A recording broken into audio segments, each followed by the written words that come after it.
Eu fico surpreso, boquiaberto, estupefato, apavorado, quando vejo um parlamentar vir aqui e falar tantos impropérios, com tanta falta de verdade e palavras alicerçadas em areia movediça. Eu fico impressionado com a falta de inteligência dos bolsonaristas. Eles se acham mais espertos, deputado Paulo Magalhães. Eu sempre disse aqui que essa história que eles queriam CPI era fraude, era narrativa. Eles estavam querendo gritar porque achavam que iam passar essa versão maluca, e que tinha infiltrados, e que havia uma armação. Aí ontem o deputado Paulo Magalhães estava lá, o deputado Henrique Vieira, quero parabenizar a atuação, na CPI, deram rumo à CPI, e eles ficaram desesperados. Puxa, sabe por que ficaram desesperados? Porque aconteceu, deputado, já aquilo que eu disse a eles que ia acontecer. Quem foi convocado? Tenente Coronel Mauro Cid. Quem é o Tenente Coronel Mauro Cid? É o homem da mala do Bolsonaro. Com ele tem diálogos, com Elcio Franco, com Ailton Barros, tramando um golpe. Tinha uma minuta do golpe no telefone dele, mais do que isso.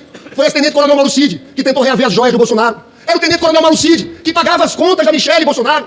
Tem uma mansão nos Estados Unidos. É isso. Vai ser chamado o ministro, ex-ministro Anderson Torres. E sabe o que aconteceu ontem? Quebraram o sigilo telefônico na CPI do próprio Bolsonaro. O que une o Tenente Coronel Mauro Cid, o ex-ministro Anderson Torres e Bolsonaro é o que nós vamos descobrir nesses telefones. Nós vamos atrás dos financiadores. Quem financiou? Eu já falei, vai ter deputado aqui caçado, que vai ficar comprovado a participação financeira, inclusive, na construção daquele golpe. Agora o desespero é maior e por isso que eles não estão aqui. Estão abatidos. É porque no próximo dia 22 começa o processo em que Bolsonaro vai se tornar inelegível pelo TSE. Tem gente falando até em unanimidade, tamanho as barbaridades que foram cometidas por Bolsonaro. Mas isso é só o começo. Eu vi ontem Trump nos Estados Unidos. Quando eu vi ontem Trump sendo julgado, condenado, é a mesma repetição do que vai acontecer aqui. Nós estamos só no começo desse processo. Agora, só agora os senhores descobriram que essa CPMI vai ser ruim para a narrativa que vocês tentavam construir. É só o começo. Eu entendo o desânimo de vocês, porque eu acho que a inelegibilidade do Bolsonaro é só o começo. Porque tudo, quando Alexandre de Moraes quebrou o sigilo, veio tudo. Veio corrupção, veio pagamento de contas da Michelle. Então os senhores estão enfrentando, eu sei que é um momento difícil.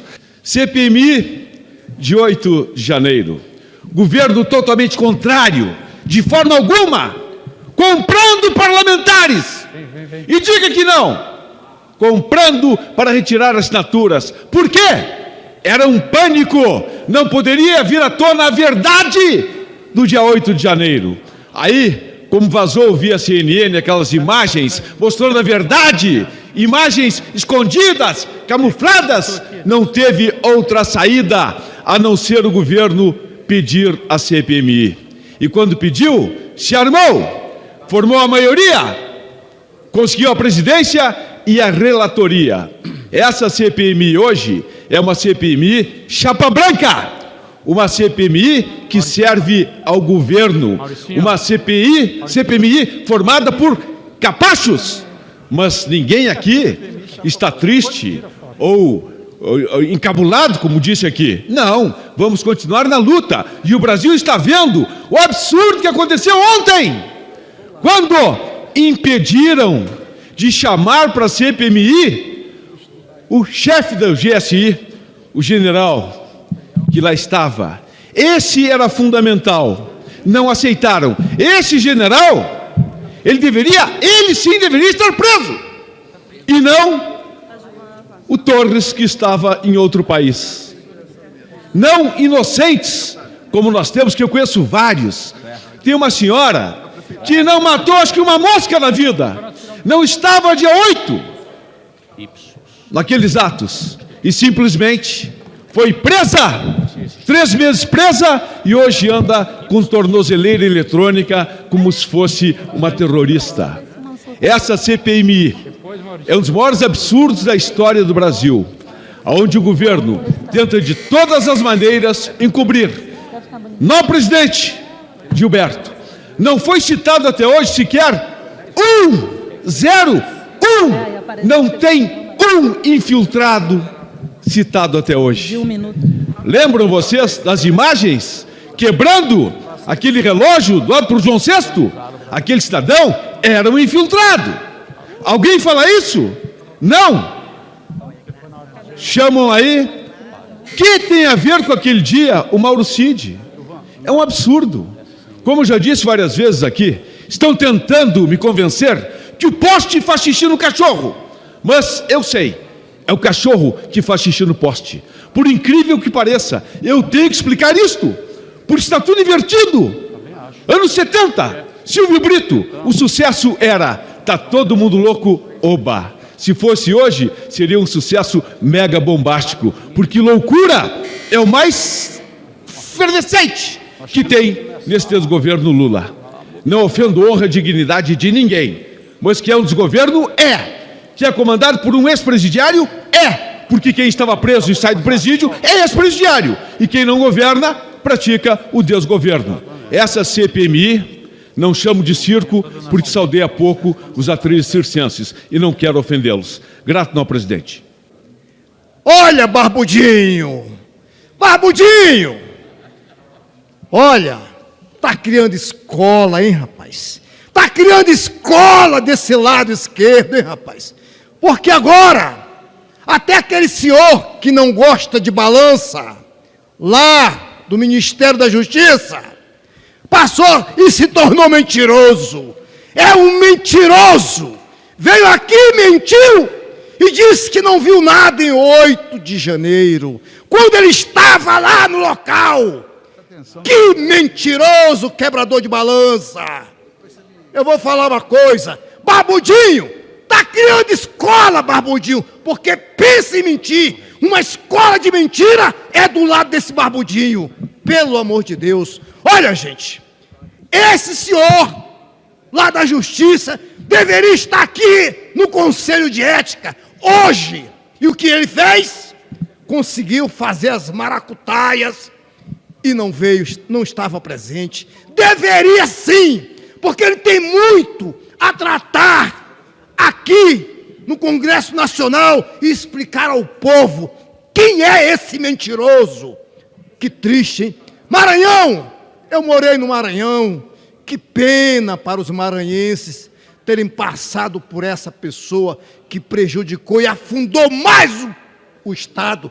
Que pena o Maranhão ser um dos estados mais pobres do nosso Brasil.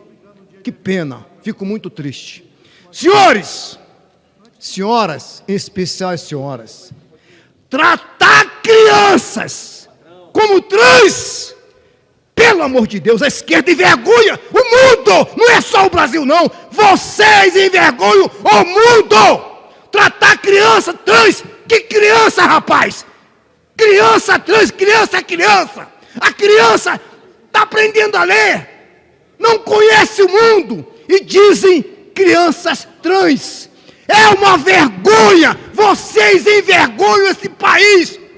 Vão embora daqui, gente, vão embora para Cuba, vão embora para outros países, para Venezuela, mas não fiquem nesse país. Esse país é de brasileiros queridos, amados, brasileiros que pensam em democracia, e vocês defendem até matador de crianças como Che Guevara. Vocês defendem matador de crianças como foi Che Guevara. Seus irresponsáveis, seus criminosos. Que pena vocês pensarem isso. O Brasil precisa de paz. O Brasil precisa de tranquilidade. É por isso que sempre eu falo para o presidente Bolsonaro: o senhor continua sendo o homem mais amado nesse país. Por onde ele anda, abraçam e beijam esse homem. E ele sequer trata do nome desse Barbudinho. Sequer, ele está preocupado com o Barbudinho. Continue firme, presidente. Continue firme. O senhor continua sendo o mais amado nesse país. Espero que a justiça esteja do lado da verdadeira justiça. É isso que nós queremos e é isso que nós pensamos. E é isso que os brasileiros querem. Porque de injustiça não aguentamos mais.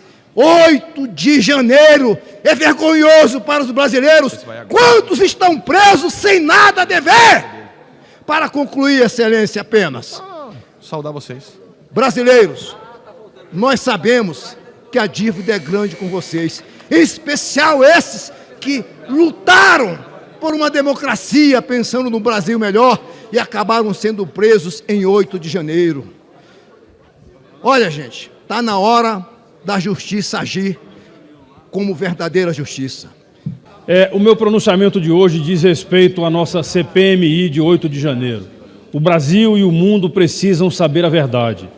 Depois de descobrirmos que o ministro da Justiça e o ex-ministro do GSI assistiram o vandalismo do 8 de janeiro de camarote, que o presidente Lula mandou colocar sigilo nas imagens. Aliás, ele até inventou uma viagem que não estava prevista na programação para Araraquara, para não ficar aqui, sabendo que iria acontecer o que aconteceu.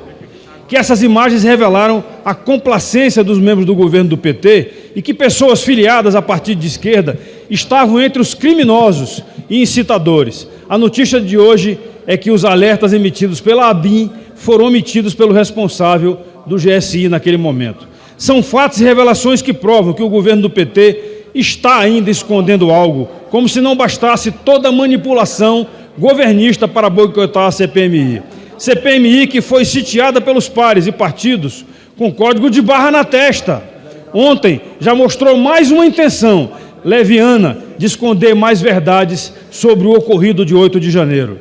Lamentável. A palavra de ordem na comissão é: protejam os nossos e aceitem convocação somente de nomes da oposição. Na prática, é isso daí. Mas nós vamos reverter isso, porque os nomes do ministro da Justiça, os nomes do ex-ministro do GSI, o general Gonçalves Dias, vão aparecer sim nas denúncias e nos vídeos que serão mostrados. Não há interesse pela verdade. Existem esforços para esconder a verdade, uma tática antiga do nosso Partido dos Trabalhadores. Se não bastasse esse papelão, alguns membros agora da esquerda andam criando narrativas e perseguindo as igrejas evangélicas e os cristãos. Agora querem que a CPMI também investigue as igrejas evangélicas como sendo suspeitas de financiarem o 8 de janeiro. Meus amigos, estão querendo transformar isso daí numa guerra religiosa também?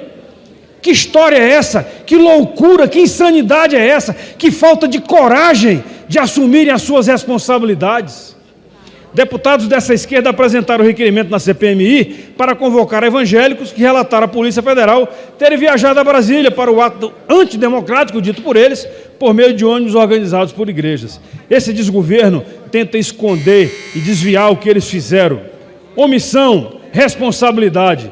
Mandantes, sim, pelos atos de 8 de janeiro. Tentam criar narrativas para desconstruir de que os nossos patriotas, que ficaram mais de 2 meses acampados nas frentes dos quartéis, confiando que as Forças Armadas iriam lhe defender, foram traídos, porque um general comandante militar do Planalto já falou em público na CPI da Assembleia Legislativa aqui do Distrito Federal, de que ele cercou na boa-fé. Queremos, sim, responsabilização desse militar. Esse militar traiu a pátria e precisa ser responsabilizado por isso. Em Curitiba, tivemos um vereador do PT que recentemente também invadiu uma igreja querendo proibir a profissão de fé cristã. Não podemos aceitar isso aí. O Brasil é um país laico, um país que tem liberdades religiosas e não pode aceitar de maneira nenhuma coisas dessa natureza. Senhor presidente, gostaria de deixar claro que as opiniões e informações apresentadas aqui são de responsabilidade exclusiva de seus autores. Como criador deste conteúdo, não me responsabilizo por consequências. Pesquise e busque orientação profissional antes de decisões significativas.